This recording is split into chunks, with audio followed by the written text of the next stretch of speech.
Boa noite a todos. Que energia, é? Pois é, hoje nós vamos falar sobre arrogância. Naturalmente não vamos estar falando com vocês, mas é uma coisa que vocês podem discutir com os amigos, com os parentes, com sogras, né? Filhos. Genros. Genros também? Ok. Bastante. Vamos começar pelo seguinte. Nós temos dois pilares, de acordo com a doutrina espírita, de acordo com Kardec, são dois os pilares que suportam de onde nascem os maiores problemas de toda a humanidade.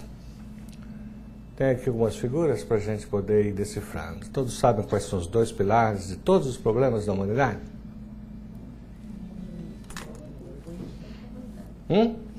Não. Bom, um deles é o orgulho. Já lembrou do outro? Me. E o egoísmo. Daí nós sabemos o seguinte, nós já nos perguntamos, antes de mais nada, uma explicaçãozinha, o ser arrogante ou a arrogância é um problema que nasce também do orgulho e do egoísmo. E já que nós vamos falar de arrogância hoje, uma pergunta para nós mesmos é, será que nós somos arrogantes?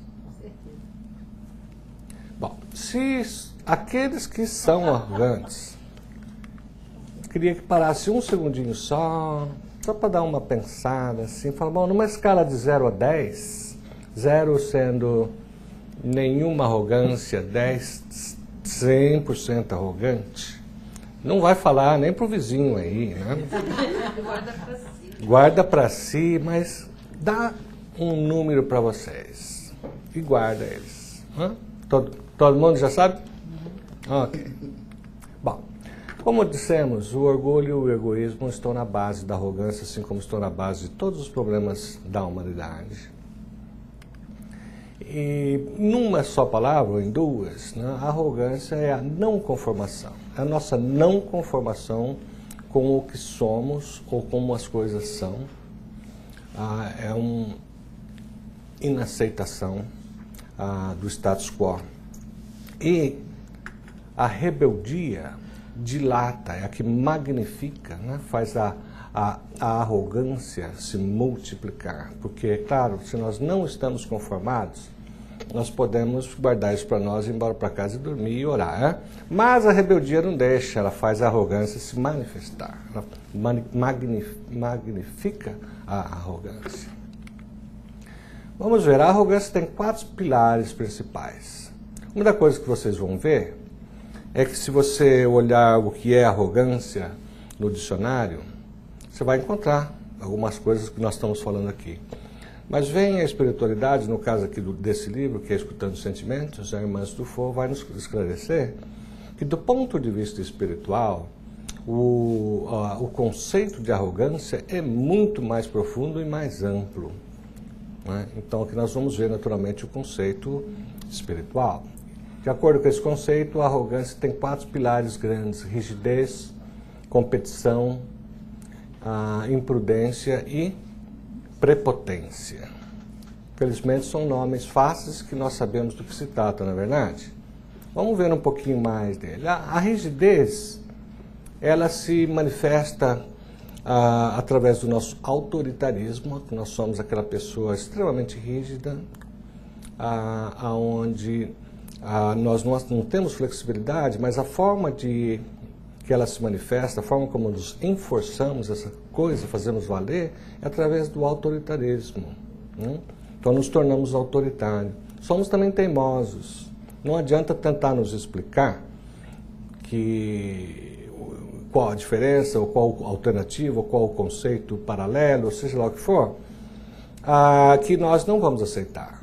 Então, por causa da nossa rigidez, o que nos leva a sermos extremamente intolerantes.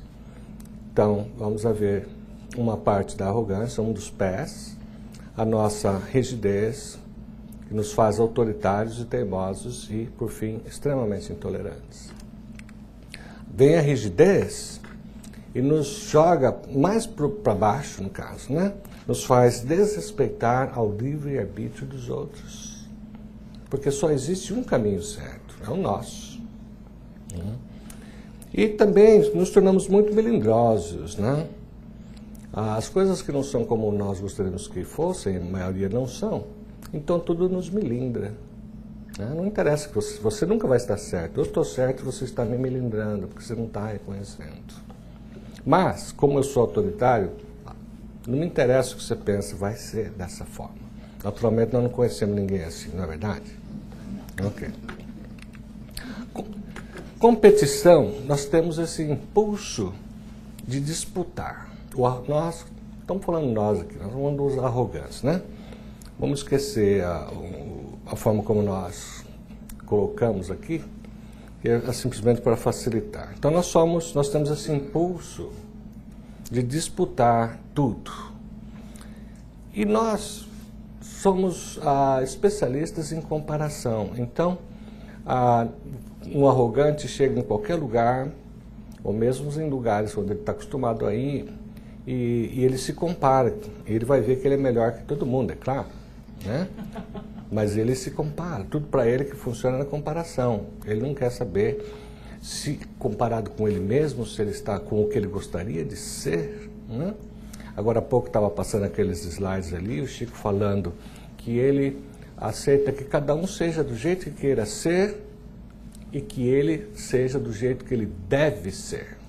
Veja só, né? Então, aproveitando uma coisa que nós lemos aqui há 5 minutos atrás. Você pode ser o que você quiser, eu respeito, é teu livre-arbítrio. Agora, eu tenho que ser do jeito que eu devo ser. Então, ele está comparando com quem, o Chico Xavier? Ele não está comparando com ninguém. Ele está comparando com o que ele quer um dia ser. Então, ele está fora daqui, na verdade, veio nos ajudar a entender esse pedaço aí. Aí, naturalmente, sob o efeito da rebeldia, nós menosprezamos, nos tornamos indiferentes, tentamos empanar o brilho dos outros, né? Porque quando tem alguém brilhando um pouquinho mais do que a gente gostaria, a gente tem que acalmar o bichinho aí, que senão vai acabar me ofuscando, né? E tudo isso por quê? Por causa do nosso sentimento de superioridade. A imprudência. A imprudência é aqui nesse sentido, né, que não é o meu, mas o do espírito, é aquela nossa capacidade de dar um passo mais largo do que o seria seguro e razoável, né? Por que o arrogante faz isso? Primeiro, ele é muito ansioso, né? Ele tem planos muito grandes sempre, e ele tem a necessidade do poder, ainda que lhe custe caro. Ele não pode estar numa posição subalterna. Ok. Vem o egoísmo e faz com que ele passe por cima de todo mundo, é a transgressão, né? Ele não tema nem respeita limites, o que faz o quê? Que ele entre no terreno do próximo, ferindo, portanto, a lei da liberdade, a lei moral de liberdade. Ele tem necessidade de controle, de domínio, de dominar. A prepotência, todo mundo sabe o que é, mas uma das maneiras mais comum, naturalmente, é a presunção. O prepotente é presunçoso, né? E tem o problema da megalomania, que leva à vaidade. Presunção é você, naturalmente, acreditar que você pode muito mais do que talvez você realmente possa.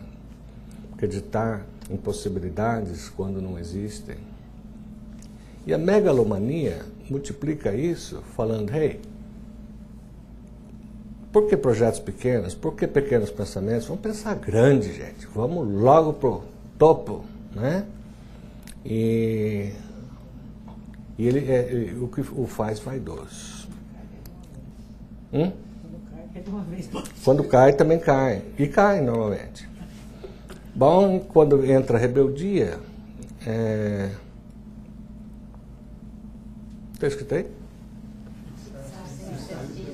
Fixar-se, está difícil aqui. Fixar-se em incertezas, postura de infalibilidade. Infalibilidade. É mais difícil de encontrar alguém que vai falar, eu sou infalível, mas o arrogante pensa que ele é. Talvez ele não te fale, mas ele certamente, uma das premissas na cabeça do arrogante é que ele, quando ele se põe a fazer, nada o impede. Infalível. Muito bom.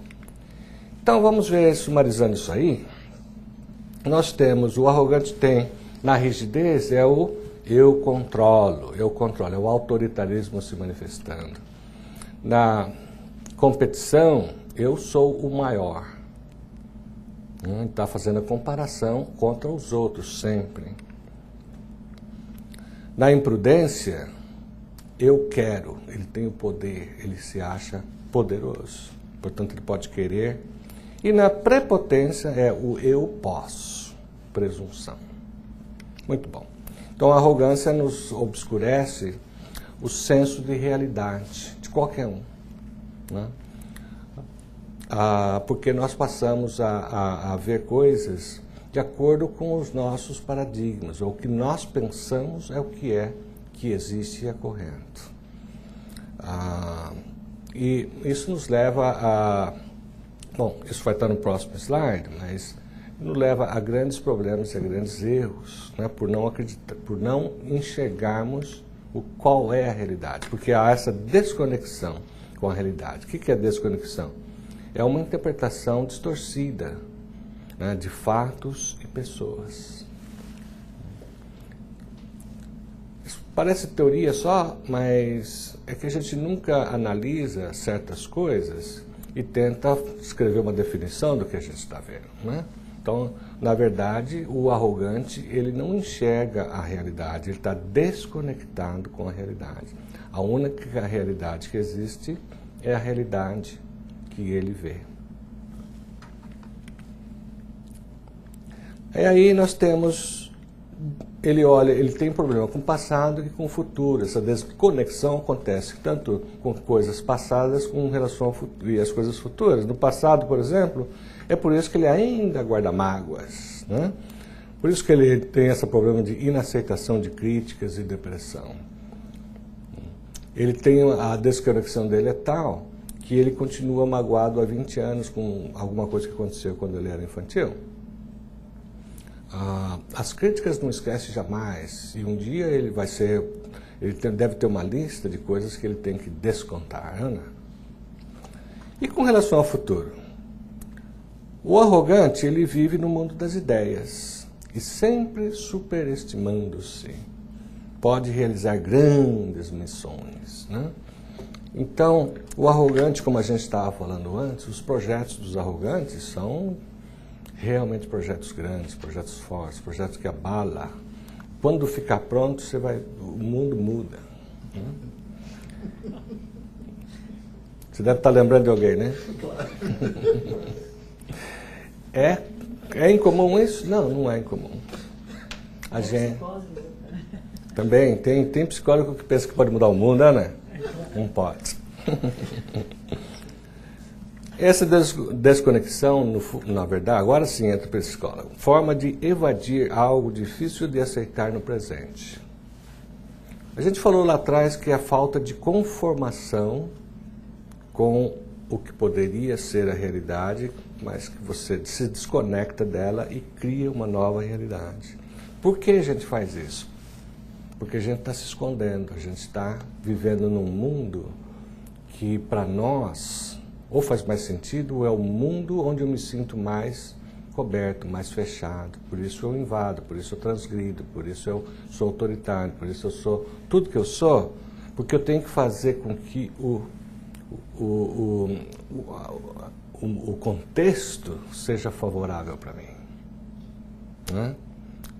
Então, com isso eu consigo esconder os meus próprios problemas. E isso se ocorre naturalmente de uma forma subconsciente.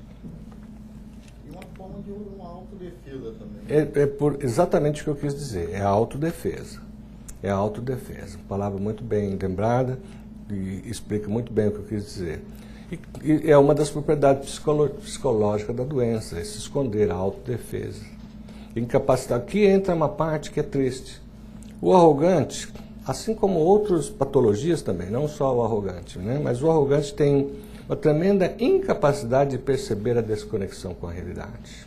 Né? Por isso entra também uma das coisas que nós vimos naquele gráfico, a teimosia, porque não adianta vocês querer explicar para o arrogante que ele está enganado.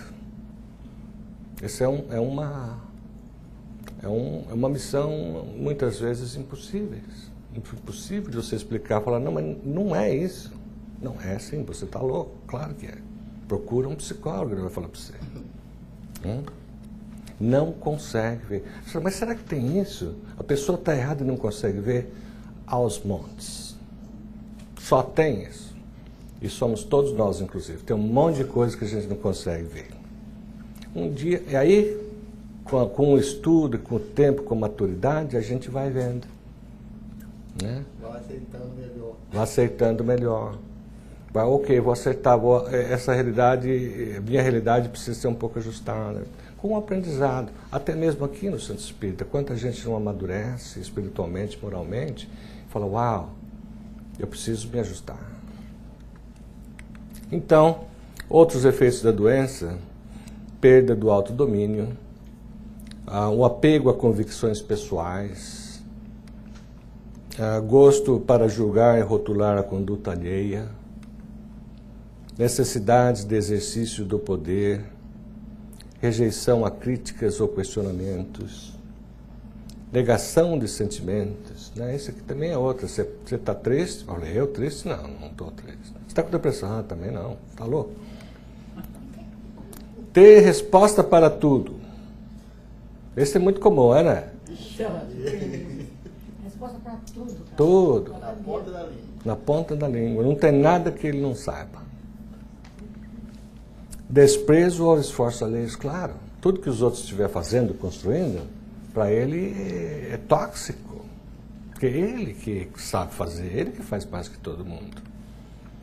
Autossuficiência nas decisões. Eu não preciso dar de sugestão de ninguém. Não, eu sei exatamente o que tem que ser feito.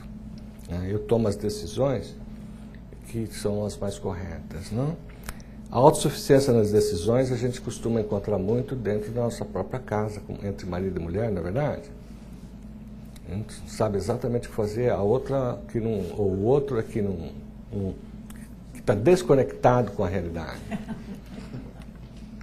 Ainda mais, bloqueio na habilidade da empatia, porque a partir do momento que o arrogante começa a criar uma empatia, aí já não vai ser tão arrogante mais, porque ele vai começar a respeitar os limites da pessoa, vai sentir a dor da pessoa.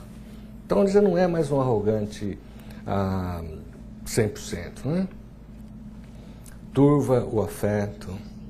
Acreditar que pode mais do que é capaz, falamos. Querer ir além dos limites, exigir mais do que se consegue. Sentir que somos especiais pelo bem que fizemos. Né? Então, fazer carência para o arrogante é um desafio muito grande. Ou então muito fácil se ele vai encontrar o quê? Um monte de... Caramba, como você é bom nisso. Uau! Então, vou te levar para jantar qualquer dia. Aí você posso fazer carência sem problema. Supor que temos capacidade de dizer o que é certo e o que é errado. Julgar-se apto para conhecer o íntimo do outro. Por isso que nós somos bons em julgar. Não é verdade? Desprezar o valor alheio, claro. Ou desprezo totalmente, ou então só o tanto suficiente para te colocar um nível abaixo que eu. Não é verdade? Bom, com isso, a gente está de volta aqui. Lembra bem desse quadro? Lembra do número que nós pusemos para nós aqui naquela primeira... nas caretinhas lá, de 0 a 10, aquele lá foi antes de eu explicar para vocês qual a amplitude da coisa de arrogância, né? Todas as ramificações. Será? Se a gente quer permanecer com o número anterior ou quer mudar ele um pouco? Já aumentou muito o foco ali. É? Ok. Mas eu só pode ir até 10, hein?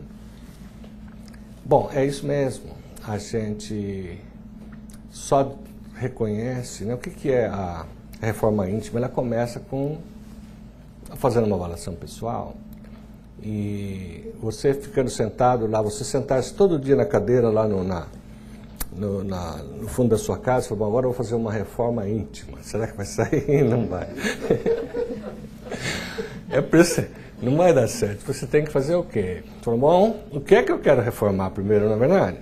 Aí você tem que ter humildade para ver quais partes que precisam de serem reformadas. Aí você vai buscar informações, como é que deveria ser essa parte. Aí você vai ver os detalhes e fala, uau, essa parte está mal. Eu pensei que ela estivesse no 8, ela está no 4. Então, estou confuso, e agora?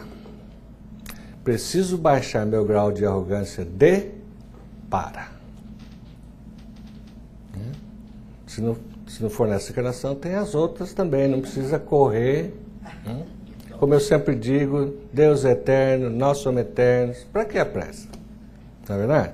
Inclusive aqui tem uma eternidade. Muito bom.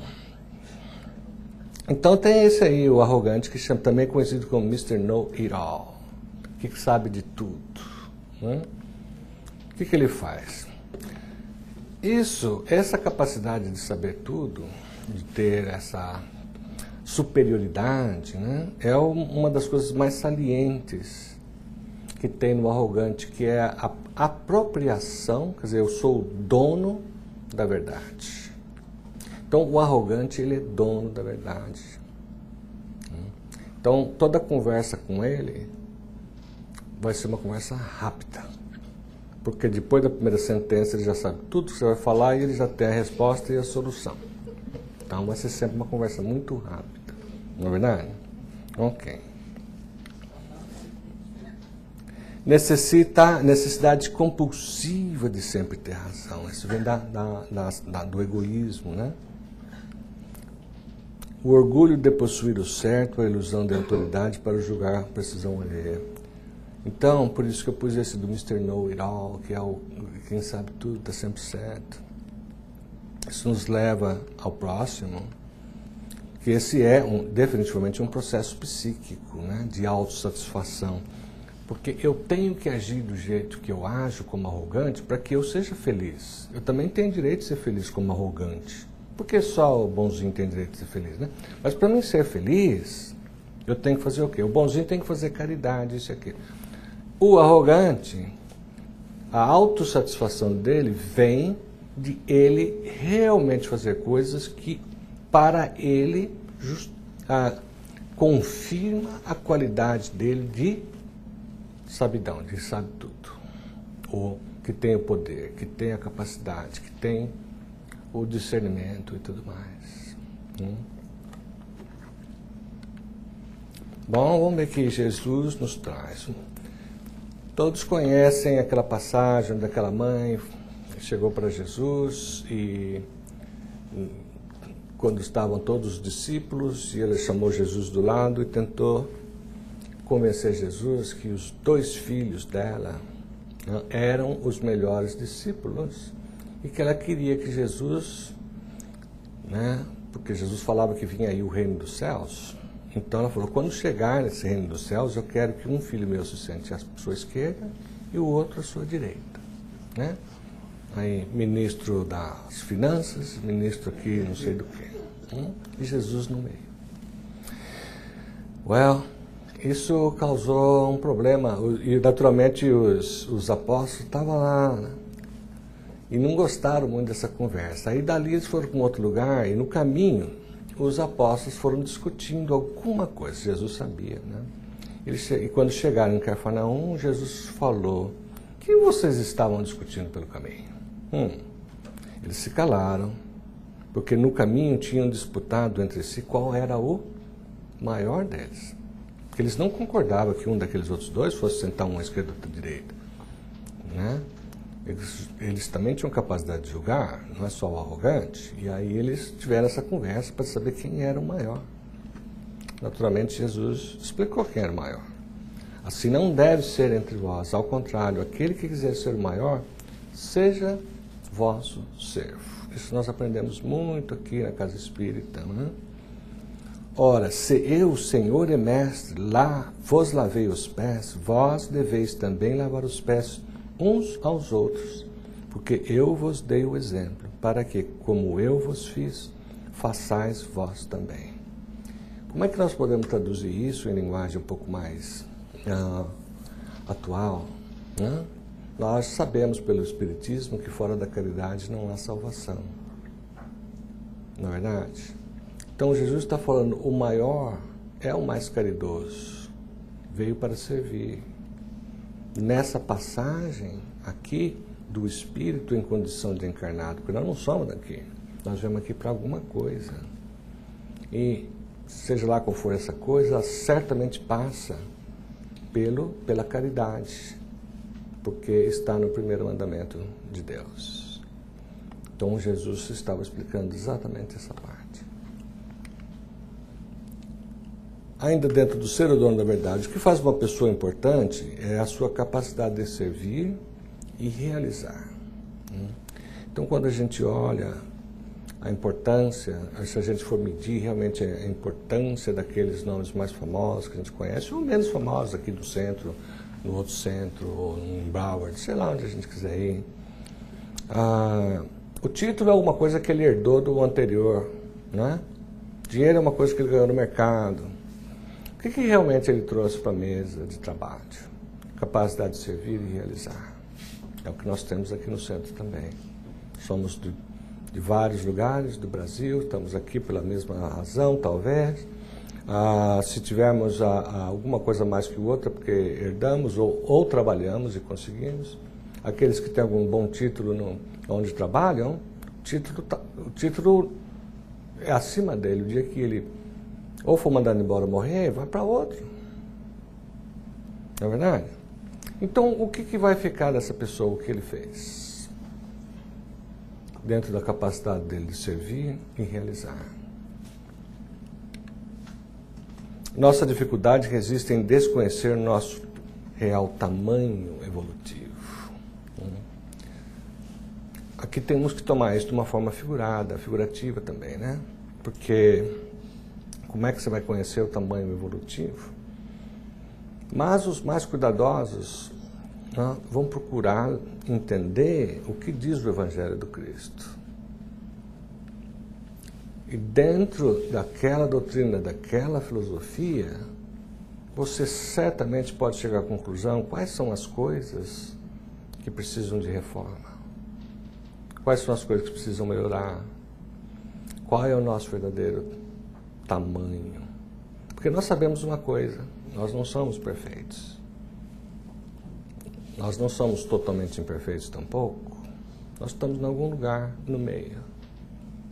E sabemos que queremos progredir. Queremos ir cada vez mais para a ponta.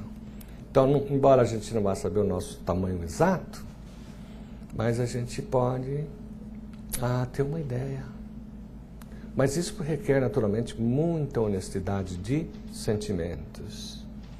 O arrogante, justamente, não tem essa honestidade de sentimentos. Porque se nós temos a honestidade de sentimentos, nós sabemos o que é que nós estamos fazendo e qual o impacto na pessoa que está ouvindo. Não é verdade? Criamos o ato de julgar através da apropriação da verdade, diminuindo os outros, sentindo-nos maiores. Isso tudo foi da Irmãs. Aqui tem uma historinha que eu estava outro dia, acho que essa semana mesmo. Não, essa semana começou hoje, foi semana passada. Estava escutando uma dessas coisas que eu escuto aí na área profissional. E ela conta essa historinha, né, de uma pessoa. Não, essa aqui é outra. Tem um rio aqui que vai para o mar. Essa é uma outra história contada pela mesma pessoa, que todos os rios, por menores que sejam, caminham para o mar, porque o mar é mais baixo, por isso eles caminham para o mar. E o mar, que é o maior, não precisa de se colocar aqui, porque aí os rios não caminhariam para ele. Toda a fortaleza dele está em rebaixar-se, para que todos venham a ele. Uau! Nesse momento eu pensei em algumas pessoas, não aqui, mas de longe. Poderia ter pensado aqui também, né? Mas eu pensei no Chico Xavier lá em Minas Gerais, lá no Uberlândia, né? E até eu fui lá, já tinha morrido, coitado, eu fui lá visitá-lo, mesmo sem tendo morrido, lá nas casinhas dele. A hora que eu entrei, aquilo parece que me levou, assim, parece que eu flutuei para dentro da casa. Até hoje não entendo, não entendo. Então ele era o mar, e nós os rios. Muito bem, aqui também uma outra que a gente vai reconhecer. Bom, quando a gente fala então de arrogância, e entendemos bem a arrogância, fala, bom, ok, tá bom, eu estou entendendo que ser arrogante é ruim, para onde eu devo ir? Para a humildade, são as duas pontas, não é verdade? Orgulho, arrogância, humildade. Eu pus a Madre Teresa aí. Então, humildade, antes de mais nada, para ficar na linha de raciocínio que a gente vinha desenvolvendo, antes de mais nada é saber quem somos. Reconhecer, não ter essa desconexão com a nossa própria realidade e a realidade do mundo. Estarmos com os pés no chão, com relação a nós, ao mundo e às pessoas. É um estado da mente no qual nós nos despimos das comparações e passamos a nos comparar conosco mesmo, medindo a realidade de cada um. Já o arrogante não se ama e precisa compulsivamente estabelecer disputas, conforme nós estávamos falando. Quando legitimamos a humildade, adotamos como nós somos, aceitamos nossas imperfeições. Certas coisas como essa, por exemplo, a gente perde quase sempre a oportunidade de dar uma parada e pensar um pouquinho, né? Adotarmos-nos tal como somos. Não somos nem maus nem bons, nós somos o que somos. Porque chegamos até aqui, estamos num processo evolutivo. Eu não poderia ter pulado da minha situação anterior para a situação do Chico.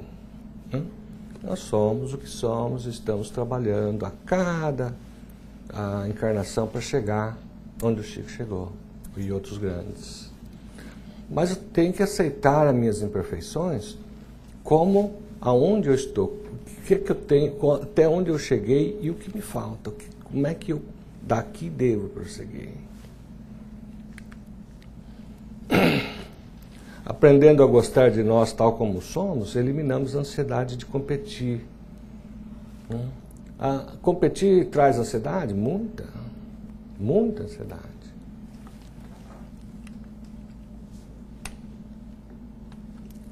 Aí nos distanciamos de coisas doentias, como a busca pelo reconhecimento, por exemplo. Tudo que nós vamos fazer temos que ter um reconhecimento qualquer. E aqui sim, vem esse prisioneiro que passou 10 anos numa solitária e não via nada, uma solitária na prisão, né? Ele tinha um buraco na parede por onde mandavam a comida para ele. Ficou 10 anos na solitária. Um dia, entrou por baixo da porta uma formiga. O que ele fez? Matou. Pisou em cima, ficou com raiva da formiga. Porque a formiga tinha o quê? Liberdade. Não é verdade? A formiga era maior que ele. Não é verdade? Não, não é verdade. Na verdade, até uma formiguinha bonitinha. Ele adorou a formiga. Ele pegou aquela formiga na mão, arrumou comida para a formiga, de noite tinha um lugar para dormir.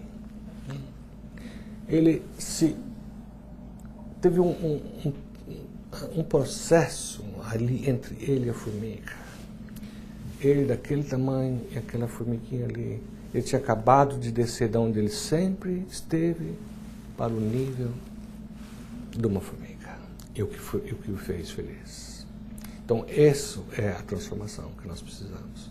Da igualdade, do reconhecimento, do conhecimento, todo mais que ele pôs ali em cima. Aqui, por acaso eu achei essa foto, né? Esse menino aí também batendo um papo com esse escaramujo, ou esse negócio aí, caracol. Muito bem.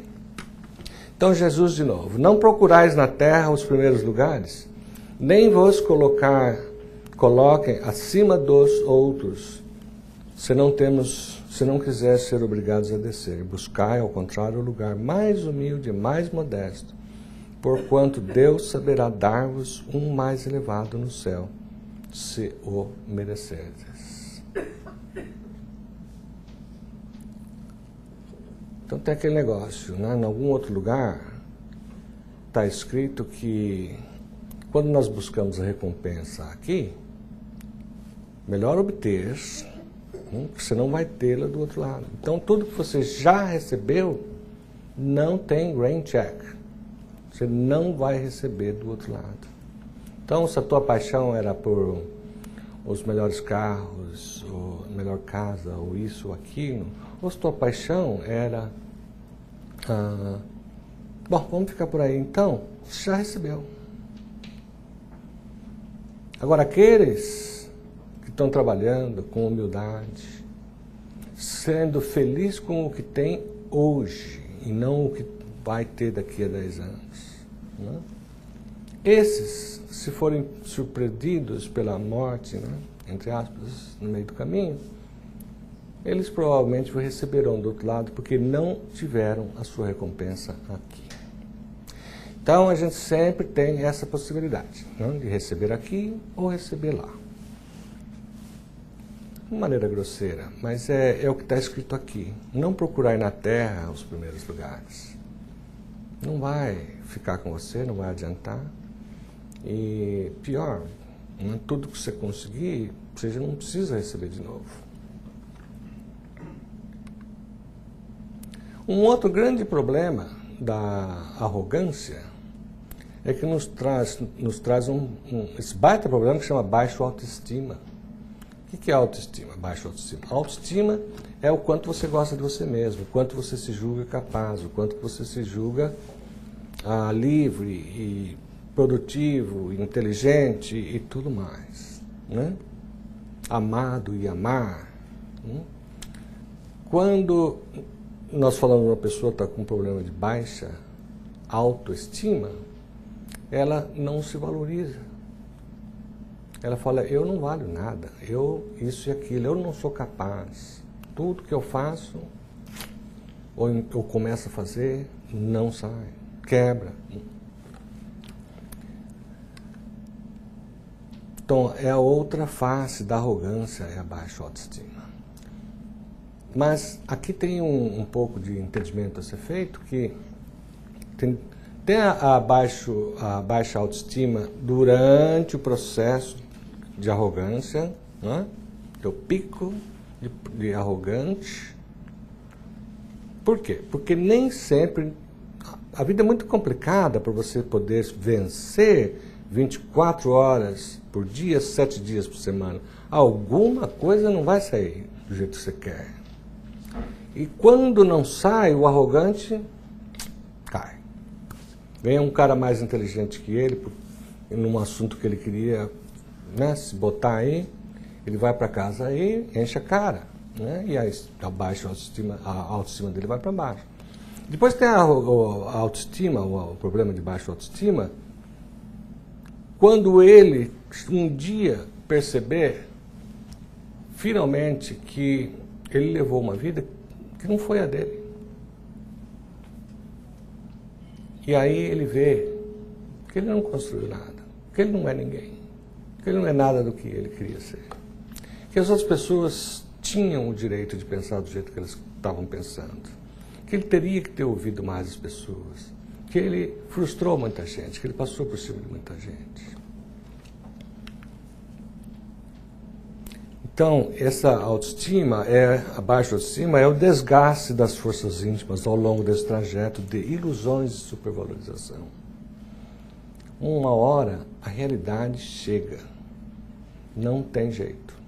E se não der tempo dela chegar aqui, adivinha onde ela vai chegar? Na hora que você mais, ou que você menos queria saber dela, não é? Pois é. O vazio existencial.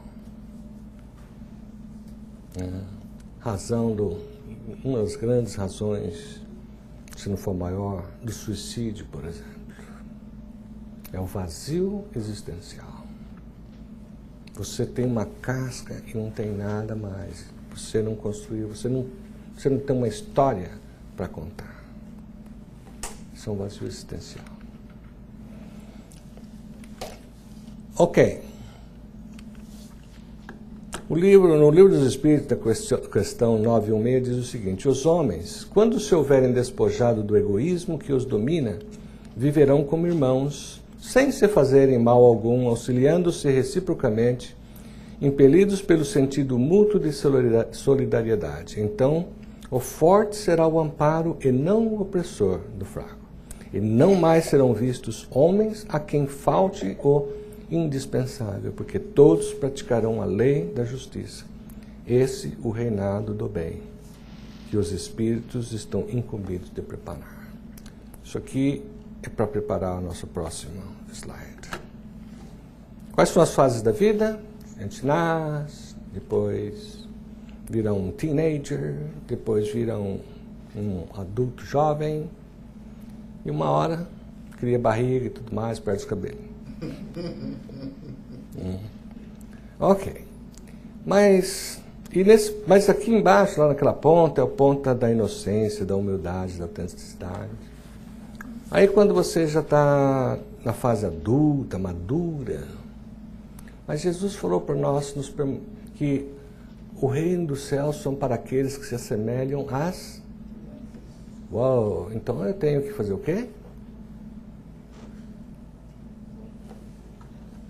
Nos tornarmos crianças de novo. O que significa? Agora nós temos a sabedoria. Nos falta, então, desenvolver a humildade, a autenticidade, capacidade de perdoar, capacidade de relevar, não ter mágoas, não ter milindres, não ter nada. Porque se nós não nos tornarmos crianças de novo, aí vamos ter que apelar para uma exceção da regra, né? Que o céu, o reino dos céus, é para aqueles que se assemelham às crianças. Então, aqueles que não começaram ainda, por favor, comecem a virar criança de novo. E urgente no caso de alguns, né? Eu, né? Por exemplo. Então, gente, muito obrigado e uma boa semana para todos.